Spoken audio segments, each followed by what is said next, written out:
Story time audio ബുക്സിലേക്ക് എല്ലാവർക്കും സ്വാഗതം. CV Nirmala എഴുതിയ മറുതീരം തേടി. ഹോട്ടലിൽ നിന്ന് വെറ്റിലപ്പാറ പോലീസ് സ്റ്റേഷനിലേക്കുള്ള യാത്രാമധ്യേ മഹീന്ദ്രനും മാറ്റനും കൂടി ആലുവ റൂറൽ SP വിളിച്ചു. കേസ് ഒതുക്കാൻ എന്തെങ്കിലും വഴിയുണ്ടോ എന്ന് അന്വേഷിക്കുന്നുണ്ടായിരുന്നു. ഉന്നത തലങ്ങളിൽ ചില ചരട് വരികൾ നടന്നു. അതിനിടയിൽ വെറ്റിലപ്പാറ പോലീസ് സ്റ്റേഷനിലെത്തി. അവിടെ പത്രപ്രവർത്തകരും ചാനൽ റിപ്പോർട്ടർമാരും എത്തിച്ചേർന്നിട്ടുണ്ടായിരുന്നു. അതെല്ലാം അഷ്ടമൂർത്തി ഏർപ്പാടാക്കിയതാണെന്ന് നയോമി ഊഹിച്ചു.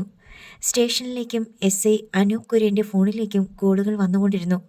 സിനിമാ നടിയും സംവിധായകൻ മഹീന്ദ്രനും തമ്മിൽ എന്തെങ്കിലും പിണക്കമോ വഴക്കോ ഉണ്ടെങ്കിൽ അത് കോംപ്രമൈസ് ചെയ്തു വിടാനുള്ള നിർദ്ദേശം അനൂപ് കുര്യനും കിട്ടി. അഷ്ടമൂർത്തിയുടെ വാഹനത്തിന് ചുറ്റും അപ്പോഴേക്കും റിപ്പോർട്ടർമാരും ക്യാമറ കണ്ണുകളും വലയം ചെയ്തു കഴിഞ്ഞിരുന്നു. നയോമി കാറിൽ നിന്നിറങ്ങി അവരോട് വ്യക്തമായി കാര്യങ്ങൾ വിശദീകരിച്ചു. എന്നെ മനഃപൂർവ്വം ദ്രോഹിക്കാൻ ശ്രമം നടന്നു. ലൊക്കേഷനിൽ വെച്ച് ഡയറക്ടർ മോശമായി പെരുമാറി. എനിക്ക് ഹോട്ടലിലേക്ക് പോകാൻ വാഹനം വിട്ടു തരാതെ 2 മണിക്കൂറോളം ലൊക്കേഷനിൽ കുടുക്കിയിട്ടു. ഒരു പൊളിഞ്ഞ അംബാസഡർ കാറിലാണ് കൊണ്ടുപോയത്. ഞാൻ മൊബൈലിൽ ആ കാർ എടുത്തിട്ടുണ്ട്. ഹോട്ടലിൽ ഏറ്റവും മോശം മുറിയാണ് എനിക്ക് തന്നത്. ഞാൻ ബാത്റൂമിൽ കയറിയപ്പോൾ അവർ എൻ്റെ മുറിയിൽ അതിക്രമിച്ച് കയറി. മുത്തശ്ശിയെ മുറിയിൽ നിന്ന് മാറ്റി മൊബൈൽ കൈവശപ്പെടുത്തി. എന്നെ ഉപദ്രവിക്കാൻ ശ്രമിച്ചപ്പോൾ പ്രാണരക്ഷാർത്ഥം ഞാൻ ബാത്റൂമിൽ കയറി. മഹീന്ദ്രൻ സാറും കൂട്ടരും ചേർന്ന് ബാത്റൂമിൻ്റെ വാതിൽ ചവിട്ടിപ്പൊളിച്ചു. അപ്പോൾ എനിക്ക് പറ്റിയ പരിക്കാണ് നെറ്റിയിൽ കാണുന്നത്. ബാത്റൂമിൽ വെച്ച് മഹീന്ദ്രൻ സാറിൻ്റെ കൂടെയുണ്ടായിരുന്ന ആൾ എന്നെ അപമാനിച്ചു. കഴുത്തിൽ കുത്തിപ്പിടിക്കുകയും കൈമുട്ട് മാറിൽ അമർത്തുകയും ചെയ്തു.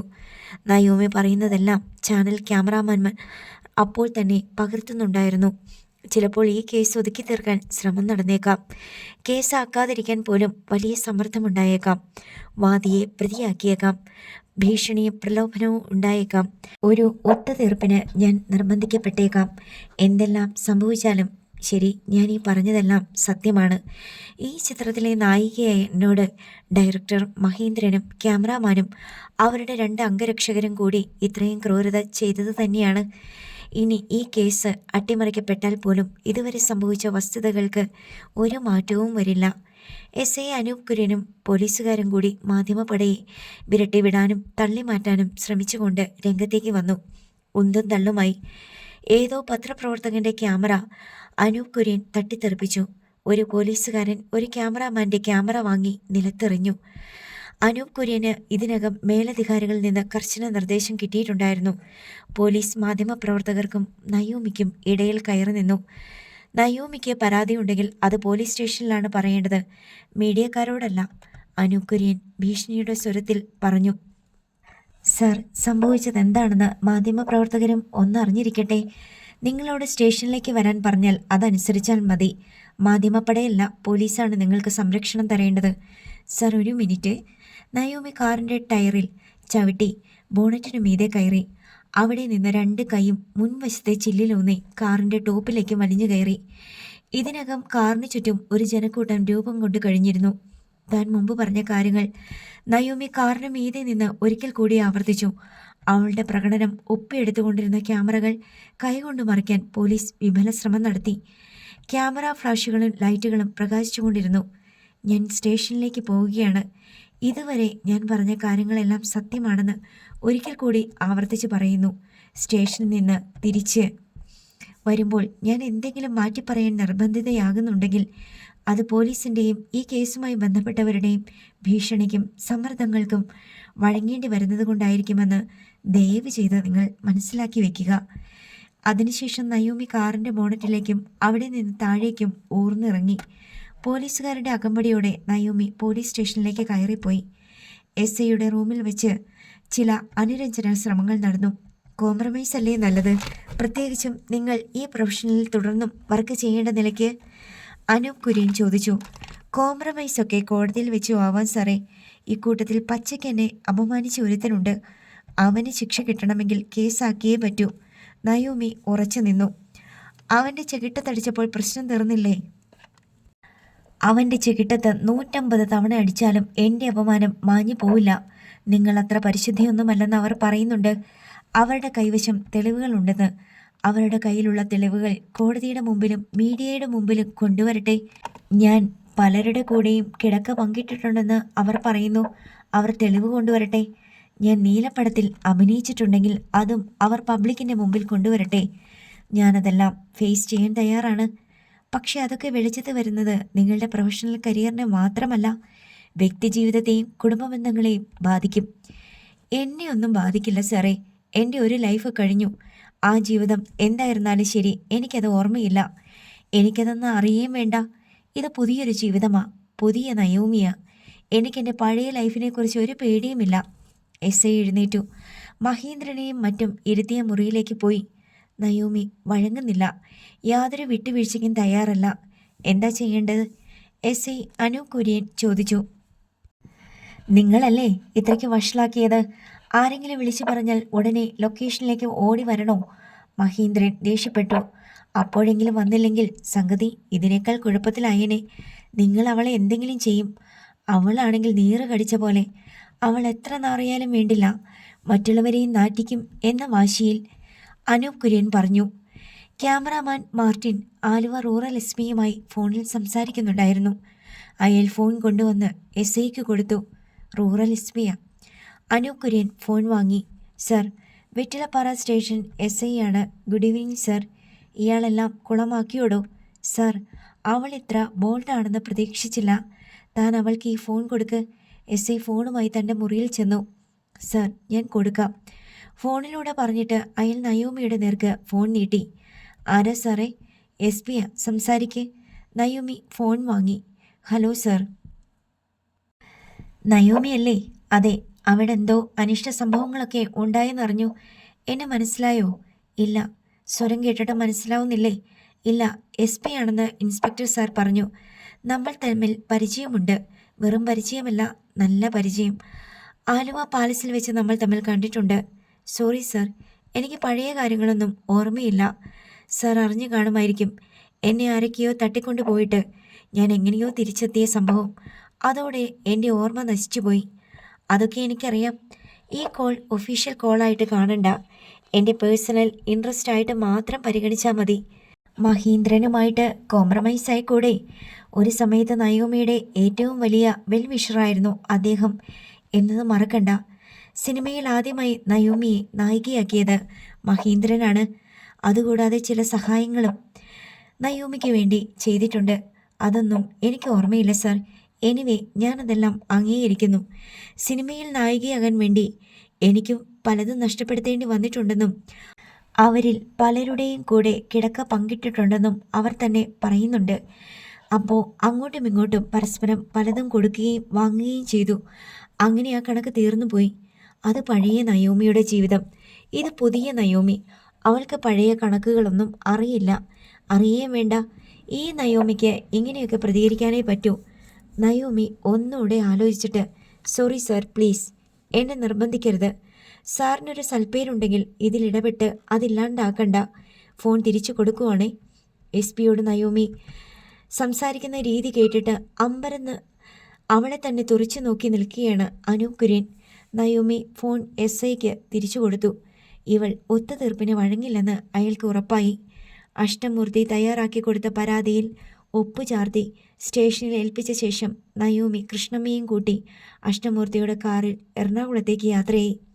എൻ്റെ ഈശ്വര, ഇനി എന്തൊക്കെയാണാവോ? കൃഷ്ണമ്മ നെഞ്ചത്ത് കൈവച്ച് വേവലാതിയോട് പറഞ്ഞു. അങ്കിൾ എങ്ങനെ ഇത്ര പെട്ടെന്ന് പോലീസുമായിട്ട് ബന്ധപ്പെട്ടത്? കാറിൽ വെച്ച് നയോമി തിരക്കി. നീ ആതിരപ്പള്ളിക്ക് പോയപ്പോൾ ഞാനും പുറകെ പോന്നിട്ടുണ്ടായിരുന്നു. ഞാൻ ചാലക്കുടിയിൽ തങ്ങി. ഷൂട്ടിംഗ് പാക്ക് പറഞ്ഞെന്നും നിനക്ക് കാറ് കിട്ടിയില്ലെന്നും പറഞ്ഞപ്പോഴേ എനിക്ക് തോന്നി സംഭവം സമാധാനത്തിൽ തീരില്ലെന്ന്. അപ്പോൾ തന്നെ ഞാൻ പരാതിയുടെ ഒരു നക്കൽ എഴുതി തയ്യാറാക്കി. അവിടെ എന്തൊക്കെ സംഭവിച്ചെന്ന് മാത്രം എഴുതിയില്ല. പക്ഷേ അവന്മാർ ഇത്ര കടുത്ത കയ്യേറ്റത്തിന് മുതിരുമെന്ന് ഞാനും വിചാരിച്ചില്ല. അഷ്ടമൂർത്തി വെളിപ്പെടുത്തി. എന്തൊരഹങ്കാരം! ഞാനൊരു വലിയ ദുരന്തത്തിൽ നിന്ന് കഷ്ടിച്ച് നീന്തിക്കയറി വന്നവളാണെന്ന പരിഗണന പോലുമില്ല. ഒരു സ്ത്രീയാണെന്ന ആനുകൂല്യമെങ്കിലും. നയോമി പറഞ്ഞു. എന്നിട്ട് യാതൊരു ഉളുപ്പുമില്ലാതെ പ്രഖ്യാപിക്കുക ഞാൻ പലരുടെയും കൂടെ കിടന്നിട്ടുണ്ടെന്ന്. അദ്ദേഹത്തിൻ്റെ കൂടെ പലതവണ കിടക്ക പങ്കിട്ട ശേഷമാ നായികസ്ഥാനം കിട്ടിയതെന്നൊക്കെ.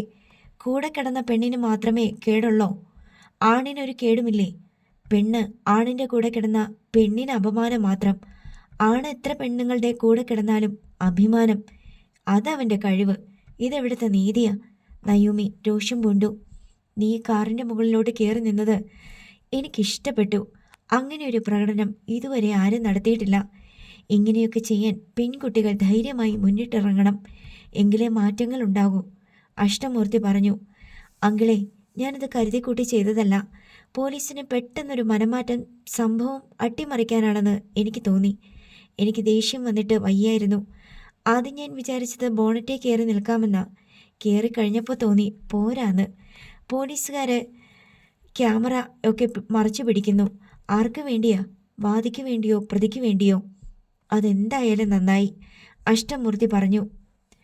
അങ്കിളിനോടാ എനിക്ക് നന്ദി പറയാനുള്ളത്. അങ്കിൾ ഇടപെട്ടില്ലെങ്കിൽ ചിലപ്പോൾ ഞാൻ കുറച്ച് കഷ്ടപ്പെടേണ്ടി വന്നേനെ. ആ പോക്രി കാക്കനാട് ലാലപ്പൻ എന്നെ തല്ലാഞ്ഞിട്ട് കൈത്തരിച്ച് നിൽക്കുക. എന്ത് ചെയ്യാൻ റെഡിയാവൻ? വേണമെങ്കിൽ റേപ്പ് ചെയ്യാനും. മഹേന്ദ്രൻ സാറൊന്ന് മൂളിയാ മതി. റാസ്കൽ, നയൂമി അമർഷത്തോടെ പറഞ്ഞു. അവർ ആലുവയിൽ എത്തിയപ്പോഴേക്കും സൗദാമിനിയമ്മയുടെ കോൾ നയൂമിയുടെ ഫോണിലേക്ക് വന്നു. നയൂമി ഫോൺ അറ്റൻഡ് ചെയ്തു. എന്തൊക്കെയാ മോളെ കേൾക്കുന്നേ? കരച്ചിലിൻ്റെ വക്കോളം എത്തിയിരുന്നു സൗദാമിനിയമ്മയുടെ ശബ്ദം. നിന്നെ ആരൊക്കെയോ ഉപദ്രവിക്കാൻ ശ്രമിച്ചെന്നോ ബാത്റൂമിൻ്റെ വാതിൽ ചവിട്ടിപ്പൊളിച്ചെന്നോ ഒക്കെ ടി വിയിൽ ബ്രേക്കിംഗ് ന്യൂസ് വന്നുകൊണ്ടിരിക്കുക. നീയൊരു കാറിൻ്റെ മീതെ കയറി നിന്ന് എന്തൊക്കെയോ വിളിച്ചു പറയുന്നതും കാണിക്കുന്നുണ്ട്. നീയിപ്പം എവിടാ മോളെ? ഞാനങ്ങോട്ട് വന്നുകൊണ്ടിരിക്കുവോ അമ്മേ. അവിടെ വന്നിട്ട് എല്ലാം വിശദമായിട്ട് പറയാം. നിനക്ക് കുഴപ്പമൊന്നുമില്ലല്ലോ? ഇല്ല, ഒരു കുഴപ്പവും ഇല്ല. എനിക്കത് കേട്ടാൽ മതി. സമാധാനമായി. അമ്മ ഹോസ്പിറ്റലിൽ പോയില്ലേ? മുത്തച്ഛൻ്റെ അടുത്ത് ആരാ? അവിടെ സുജിതയെ നിർത്തി. ഞാൻ പോയാ ഇവിടെ അനിലിൻ്റെ കാര്യം ആര് നോക്കും? മിന്നുമോളെ നോക്കണ്ടേ? ആ ശരി. നീ ഒറ്റയ്ക്കാണോ? കൃഷ്ണമ്മയില്ലേ കൂടെ? ഉണ്ട്. മോളെ, അനിലിന് നിന്നോട് എന്തോ പറയണമെന്ന് ഞാൻ കൊടുക്കട്ടെ? കൊടുക്ക്. അനിലിന് ഫോൺ കൈമാറുന്നതിൻ്റെ മർമ്മരം നയൂമിക്ക് ഫോണിൽ കിട്ടി. ഹലോ നയൂമി, ആ ഞാനാ. അവിടെ എന്താ പ്രശ്നം? ഞാൻ അങ്ങോട്ട് വരുമ്പോൾ പറയാം. അവർ നിന്നെ കയ്യേറ്റം ചെയ്തോ? നിനക്ക് എന്തെങ്കിലും പറ്റിയോ? നെറ്റി പൊട്ടി ചോര വരുന്നെന്ന് അമ്മ പറഞ്ഞു. ഒക്കെ അവിടെ വന്നിട്ട് പറയാം. ഇവിടെ ഉദയൻ അങ്കിളുടെ ഫോണിൽ വിളിച്ചിട്ട് ചിലരൊക്കെ എന്നോട് കോംപ്രമൈസിന് നിർബന്ധിക്കുന്നു. ഓ, അത്രടം വരെ എത്തിയോ? നീ എവിടെ എത്തി? കളമശ്ശേരി. ശരി, വെക്കട്ടെ. ഓക്കെ. നയൂമി കോൾ കട്ട് ചെയ്തു. ന്യൂസ് എല്ലായിടത്തും സ്പ്രെഡായി കഴിഞ്ഞു അല്ലേ? അഷ്ടമൂർത്തി ചോദിച്ചു. എല്ലായിടത്തും ആവട്ടെ. ഇങ്ങനെയൊരു അനുഭവം ഇനി ആർക്കും ഉണ്ടാകരുത്, നയൂമി പറഞ്ഞു. പക്ഷേ നീ മാത്രമായിരിക്കും ബലിയാടാകുന്നത്. എന്താ അങ്കിളെ? നിന്റെ സിനിമാ കരിയർ പൂട്ടിക്കെട്ടും. പൂട്ടിക്കോട്ടെ. നിനക്ക് വലിയ നടിയാകണ്ടേ? അതിനുവേണ്ടിയല്ലേ നീ പല ത്യാഗങ്ങളും സഹിച്ചത്? അത് പഴയ നയോമിയുടെ ജീവിതാഭിലാഷമായിരുന്നു. ഈ നയോമിക്ക് സിനിമ തന്നെ വേണമെന്നില്ല. നിനക്ക് താല്പര്യമില്ലേ? അതൊക്കെ ഒരു അംബീഷനല്ലേ അങ്കിളെ? എനിക്കതില്ല. പിന്നെന്ത് ചെയ്യും നീ? ജോലിയില്ല, വേറെ വരുമാനമില്ല, കുടുംബം നോക്കണ്ടേ, ജീവിക്കണ്ടേ? അങ്കിളല്ലേ പറഞ്ഞത് എൻ്റെ അച്ഛന് അന്യാധീനപ്പെട്ടു പോയ വസ്തുവകകൾ ഒരുപാടുണ്ടെന്ന്. അച്ഛൻ്റെ ശത്രുക്കളോട് പൊരുതി അതൊക്കെ വീണ്ടെടുക്കണമെന്ന്. ശരി, അതിലേക്കൊരു കൈ നോക്കാം. Well well. അഷ്ടമൂർത്തിയുടെ മുഖത്ത് പ്രകാശം പരന്നു. ഇതാണ് ശരിയായ തീരുമാനം. ഞാനുണ്ട് നിന്റെ കൂടെ. Okay okay uncle. നയോമി വലതു കൈയുടെ തള്ളവിരലുയർത്തി. ഇനി എന്തൊക്കെയാണോ ഭഗവാനെ? കൃഷ്ണമ്മ പിൻ സീറ്റിലിരുന്ന് വിലപിച്ചു. കൃഷ്ണമ്മയെയും നയോമിയെയും വീട്ടിലെത്തിച്ച ശേഷം അഷ്ടമൂർത്തി തിരിച്ചു പോകാൻ ഇറങ്ങി. നയോമി അയാളോട് ഒരിക്കൽ കൂടി നന്ദി പറഞ്ഞു. നന്ദി പറഞ്ഞു തീർക്കണ്ട, അതുടനെ തീരില്ല. അഷ്ടമൂർത്തി ചെറുചിരിയോടെ പറഞ്ഞു. ഞാൻ നാളെ വരാം. നാളെ എന്താണ്? നമുക്ക് ഏന്തയാർ വരെ ഒന്ന് പോകാം. ഒരു പ്ലഷർ ട്രിപ്പായിട്ട് കരുതിയാൽ മതി. ഇപ്പോഴത്തെ തലവേദനകളെല്ലാം മാറ്റി വെച്ചിട്ട് ഇത്തിരി ഫ്രഷ് എയർ ശ്വസിക്കാൻ വേണ്ടി പോണു, അത്ര തന്നെ. അതിന് ഏന്തയാർ വരെ പോണോ? അവിടെയാണ് നിന്റെ സഹോദരി താമസിച്ചിരുന്നത്. നമുക്ക് വേറെ എവിടെയെങ്കിലും പോയാലോ? നയോമി താല്പര്യമില്ലായ്മ പ്രകടമാക്കി. നിന്റെ കൂടപ്പിറപ്പ് താമസിച്ച സ്ഥലം കാണാൻ നിനക്ക് എന്തുകൊണ്ടാ താല്പര്യമില്ലാത്തേ? അവളെ സ്നേഹിച്ചവരെയും വളർത്തിയവരെയും അവളുടെ ഫ്രണ്ട്സിനെയും നിനക്ക് കാണണ്ടേ? പക്ഷേ അങ്കിളെ, എനിക്ക് അത്തരം കാര്യങ്ങളെപ്പറ്റി ഓർമ്മയില്ലല്ലോ. അടിത്തറയും തൂണുകളും ഭിത്തികളും ഒന്നുമില്ലാത്ത വായുവിൽ പൊങ്ങി നിൽക്കുന്ന ഒരു മേൽക്കൂര പോലെയാ ഞാനിപ്പോൾ. നമ്മുടെ എല്ലാ ബന്ധങ്ങളുടെയും അടിസ്ഥാനം ഓർമ്മയല്ലേ? നമ്മൾ ഒരു കാലം പാടേയും മറന്നു പോയിട്ട് ആ കാലത്ത് ഞാൻ ആരായിരുന്നു എന്നൊക്കെ പറഞ്ഞിട്ട് എന്താ കാര്യം? അൽഷിമേഴ്സ് ബാധിച്ച രോഗിയോട് നിങ്ങൾ മന്ത്രിയായിരുന്നെന്നോ മഹാരാജാവായിരുന്നെന്നോ പറഞ്ഞാൽ അയാൾക്ക് മനസ്സിലാകുമോ? എന്തു മന്ത്രി, എന്തു മഹാരാജാവ് എന്ന് വെച്ചാൽ എന്താണ്? കല്ലാണോ കരടാണോ? നിന്നെക്കൊണ്ട് ഞാൻ തോറ്റു. ഞാൻ എന്തായാലും രാവിലെ വരും. ബാക്കി കാര്യം അപ്പോൾ നിശ്ചയിക്കാം. അഷ്ടമൂർത്തി പോയി. നയോമി അനിലിൻ്റെ മുറിയിൽ ചെന്നിരുന്നു. സംഭവിച്ചതെല്ലാം അയാളെയും സൗദാമിനിയമ്മയും വിശദമായി പറഞ്ഞു കേൾപ്പിച്ചു. അവരൊക്കെ വലിയ ആൾക്കാരല്ലേ, പിണക്കിയ നമുക്കല്ലേ ദോഷം? സൗദാമിനിയമ്മ സംശയം പ്രകടിപ്പിച്ചു. പ്രതികരിക്കണ്ടെന്നാണോ അമ്മ പറയുന്നേ? കാറിൻ്റെ മുകളിൽ കയറിയതൊക്കെ കടന്നു പോയില്ലേ? അല്ലാതെ ഞാൻ എങ്ങനെ മീഡിയക്കാരോട് സംസാരിക്കും? പോലീസ് അവരെ തടഞ്ഞു, ക്യാമറയൊക്കെ തട്ടിത്തെറിപ്പിച്ചു. പിന്നെ എനിക്ക് ഇതേ വഴിയുണ്ടായിരുന്നുള്ളൂ. നമ്മൾ എത്ര തൻ്റെയിടം കാണിച്ചാലും ഒടുക്കം ജയിക്കുന്നത് അവരായിരിക്കും എന്ന് വെച്ച് നമ്മൾ അവരുടെ തോന്നിയസ്ഥനൊക്കെ നിന്നു കൊടുക്കണോ? കുറച്ചുകൂടെ നയത്തിലും മയത്തിലും ആകാമായിരുന്നു. നയവും മയവും ഒക്കെ പ്രയോഗിച്ചു നോക്കിയതാ. അപ്പോൾ അവർക്കൊരു പുച്ഛം. ഞാൻ കൊണ്ടുവന്ന നടിയല്ലേ, ഞാൻ പറയുന്നതെല്ലാം അനുസരിക്കും, എന്തും സഹിച്ചോളൂ എന്നൊക്കെ. ഇനിയിപ്പോൾ നീ സിനിമ നോക്കണ്ട, അനിൽ ബാബു പറഞ്ഞു. വേണ്ട, നോക്കുന്നില്ല. നയോമിക്ക് അതിൽ അശേഷം മനപ്രയാസമില്ല. അതിനുവേണ്ടി ചെയ്യേണ്ടതെല്ലാം ചെയ്തിട്ട് ഒടുവിലത് എങ്ങനെയുമായി. ഒരു പക്ഷേ ഞാൻ പഴയ നയോമിയായിരുന്നെങ്കിൽ അവരോടെല്ലാം ഒത്തുപോയേനെ. പക്ഷെ എൻ്റെ സ്വഭാവം ഇങ്ങനെ മാറിപ്പോയില്ലേ? അത് തെറ്റാണോ? പഴയ നയോമിയായിരുന്നോ ശരി? അവളായിരുന്നോ കൂടുതൽ നല്ല സ്വഭാവം ഉണ്ടായിരുന്നവൾ? അല്ലല്ല, നിന്റെ ഇപ്പോഴത്തെ സ്വഭാവ രീതി തന്നെയാണ് നല്ലത്. സൗദാമിനിയമ്മ തിടുക്കപ്പെട്ട് പറഞ്ഞു. എന്തെല്ലാം നല്ല കാര്യങ്ങൾ നീ ചെയ്തു, ഇനിയും ചെയ്യാനിരിക്കുന്നു, അനിൽ ബാബു കൂട്ടിച്ചേർത്തു. എനിക്ക് അത്രയും മതി, നയോമി പറഞ്ഞു. ഇനി ഞാൻ പോയി കിടന്നോട്ടെ? ശരി, പോയിക്കോ. നാളെ ഷൂട്ടുണ്ടോ? ഇല്ലല്ലോ, അനിൽ ബാബു ചോദിച്ചു. നാളെയില്ല, മഹേന്ദ്രൻ സാറിന് കൊടുത്തിരിക്കുന്ന ഡേറ്റുകളാ നാളെയും മറ്റന്നാളുമൊക്കെ. ഇനി അവർ കോംപ്രമൈസിന് വന്നാലേ ഷൂട്ടിംഗ് നടക്കൂ. അതിന് ഞാൻ വെച്ച ഉപാധി മഹേന്ദ്രൻ സാർ പരസ്യമായിട്ട് മാപ്പ് പറയണമെന്നാ. കേസാവുന്നതിന് മുമ്പായിരുന്നെങ്കിൽ ലൊക്കേഷനിൽ വെച്ച് അങ്ങോട്ടും ഇങ്ങോട്ടും മാപ്പ് പറഞ്ഞ് കോംപ്രമൈസ് ആകാൻ എളുപ്പമായിരുന്നു. ഇനി പരസ്യമായിട്ട് പറയേണ്ടി വരും. അതും മീഡിയക്കാർക്ക് ആഘോഷിക്കാനുള്ള വഴിയാകും. അത്രയും പറഞ്ഞ് നയോമി ഉറങ്ങാൻ പോയി. അവൾ മുറിയിൽ കയറി വാതിലടച്ചു കഴിഞ്ഞപ്പോൾ സൗദാമിനിയമ്മ മകനോട് പറഞ്ഞു. എല്ലാം മാറി മറിഞ്ഞ പോലെ തോന്നുന്നു. മുമ്പ് നയോമിക്ക് ചീത്ത കാര്യങ്ങൾക്കുള്ള തൻ്റെയിടം കൂടുതലായിരുന്നു. ഇപ്പോൾ നല്ല കാര്യങ്ങൾക്ക് തൻ്റെയിടം കൂടുതൽ കാണിക്കുന്നു. എന്തും ആവശ്യത്തിലധികമാകുന്നത് നല്ലതല്ലല്ലോ. എനിക്കതല്ല അതിശയം. മിന്നുമോളെപ്പറ്റി അവൾക്ക് ഒരു ഉത്കണ്ഠയുമില്ല. അവൾ ഉറങ്ങിയോ? വല്ലതും കഴിച്ചിരുന്നോ? അവൾ അമ്മയെ വിളിച്ച് കരഞ്ഞോ? ഇതൊക്കെ ഒരമ്മയുടെ വേവലാതികളല്ലേ? ഇതൊന്നും അവൾക്കില്ല. എല്ലാത്തിനും ഒരു കാരണം പറയാനുണ്ടല്ലോ, മറവി. സൗദാമിനിയമ്മ മകൻ്റെ മുറിയിലെ ചെറുകട്ടിലിൽ ഉറങ്ങുന്ന മിന്നുമോളെ നോക്കി. പിന്നെ അവളുടെ അരികെ ചെന്ന് കിടന്നു. പിറ്റേന്ന് രാവിലെ സൗദാമിനിയമ്മ ആരും ഉണരുന്നതിന് മുമ്പ് തന്നെ സിറ്റൗട്ടിൽ ചെന്ന് ന്യൂസ് പേപ്പർ എടുത്തു. ഫ്രണ്ട് പേജിൽ തന്നെ അവർ വാർത്ത കണ്ടു. നയോമിയുടെ ചിത്രവും സംവിധായകൻ നടിയെ അപമാനിച്ചു എന്ന 3 കോളം വാർത്തയും. സംഭവങ്ങളുടെ വിശദ വിവരം ഉൾപേജുകളിലായിരുന്നു. കൂടുതൽ ചിത്രങ്ങളും. പോലീസ് ഊർജിതമായി കേസ് അന്വേഷിക്കുകയാണെന്നും കുറ്റവാളികൾ എത്ര വലിയവരായാലും ശരി ആരെയും രക്ഷപ്പെടാൻ അനുവദിക്കില്ലെന്നും ജില്ലാ പോലീസ് മേധാവികൾ. മന്ത്രി സംഭവത്തെക്കുറിച്ച് രാവിലെ അറിഞ്ഞതേയുള്ളൂ. വിശദാംശങ്ങൾ ഇതുവരെ കിട്ടിയില്ല. കിട്ടിയ ശേഷം പ്രതികൾക്കെതിരെ ശക്തമായ നടപടി സ്വീകരിക്കും. സിനിമാ ലോകത്തു നിന്നുള്ള പ്രതികരണങ്ങൾ ഇതുവരെ പാകമായിട്ടില്ല. സിനിമാക്കാർ 3 തരമുണ്ട്. 1-ാം നിര, 2-ാം നിര, 3-ാം നിര. ഇതിൽ 3-ാം നിരക്കാർ പ്രതികരിച്ചാലും ഇല്ലെങ്കിലും മാധ്യമങ്ങൾ വലിയ വില കൊടുക്കാറില്ല. 2-ാം നിരക്കാർ വലിയ ആവേശത്തോടു കൂടി പ്രതികരിക്കും. അത് മാധ്യമങ്ങൾ മുഖവിലക്കെടുക്കും. ആദ്യ പ്രതികരണത്തിന് ശേഷം 2-ാം നിരക്കാർ തലവലിക്കും. അവശേഷിക്കുന്നത് 1-ാം നിരക്കാരാണ്. പ്രതികരിക്കണോ വേണ്ടിയോ? പ്രതികരിക്കുന്ന സമയത്ത് കാറ്റ് വീശുന്നത് കിഴക്കോട്ടാണോ തെക്കോട്ടാണോ? പ്രതികരണം ആരെയെല്ലാം സ്പർശിക്കും? ആർക്കെങ്കിലും അനിഷ്ടമുണ്ടാകുമോ? തങ്ങളുടെ ഇമേജിന് എന്തെങ്കിലും കോട്ടം തട്ടുമോ? ഇങ്ങനെയെല്ലാം ആലോചിച്ച് വളരെ വൈകി എന്തെങ്കിലും വിഡിതം വിളമ്പിയാലായി, ഇല്ലെങ്കിലായി. കാരണം അവരെല്ലാം ദേവലോകത്ത് വിരാജിക്കുന്നവരാണ്. അസുര ലോകത്താണ് അനിഷ്ട സംഭവങ്ങളെല്ലാം നടക്കുന്നത്. ദേവന്മാർ പ്രതികരിക്കേണ്ട ആവശ്യമില്ല. നിർബന്ധമാണെങ്കിൽ എങ്ങും തൊടാതെ. അങ്ങനെ സംഭവിച്ചിട്ടുണ്ടെങ്കിൽ ഞാൻ അറിയുന്ന മഹേന്ദ്രൻ എന്ന സംവിധായകൻ അങ്ങനെയൊന്നുമല്ലെന്നും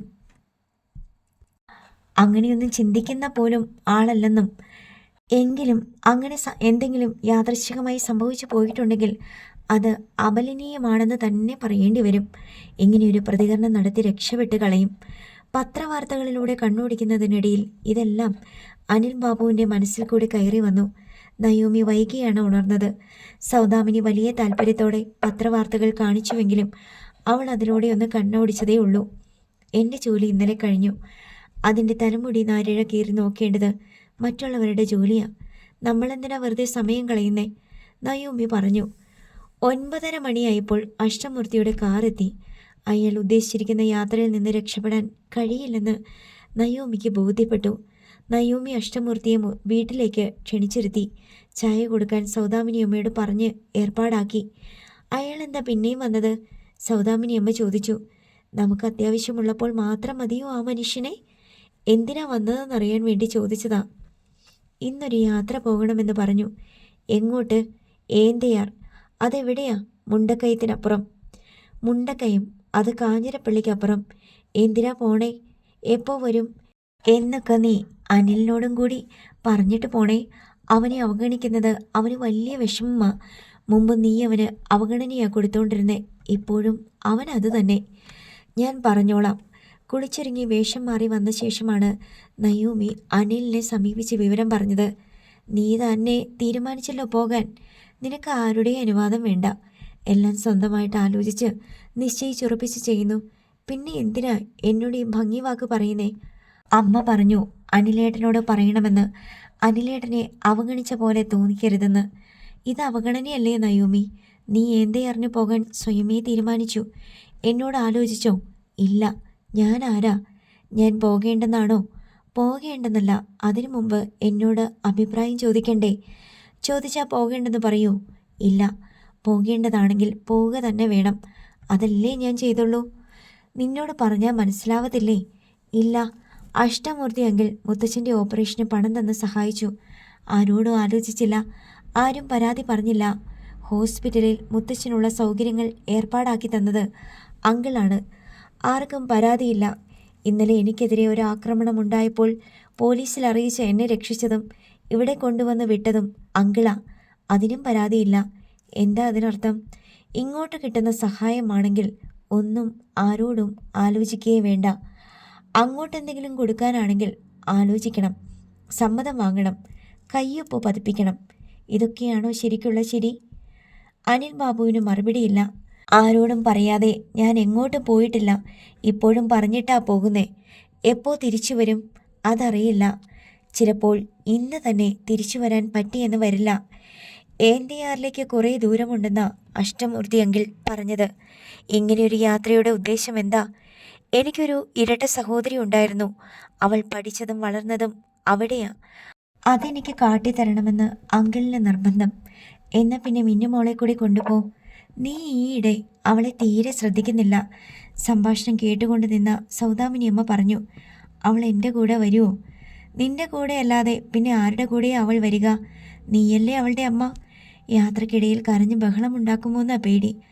അവളെ കരഞ്ഞ് ആരാ ആശ്വസിപ്പിക്കേണ്ടത്? നീ തന്നെ. നീ എന്താ അന്യയെപ്പോലെ സംസാരിക്കുന്നേ? എനിക്ക് മടിയൊന്നുമില്ല കൊണ്ടുപോകാൻ.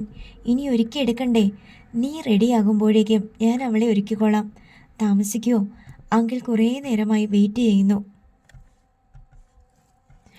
ഒന്ന് മേല് കഴുകിച്ച് ഒരു ഫ്രോക്ക് എടുത്തിട്ട് കൊടുത്താൽ പോരെ?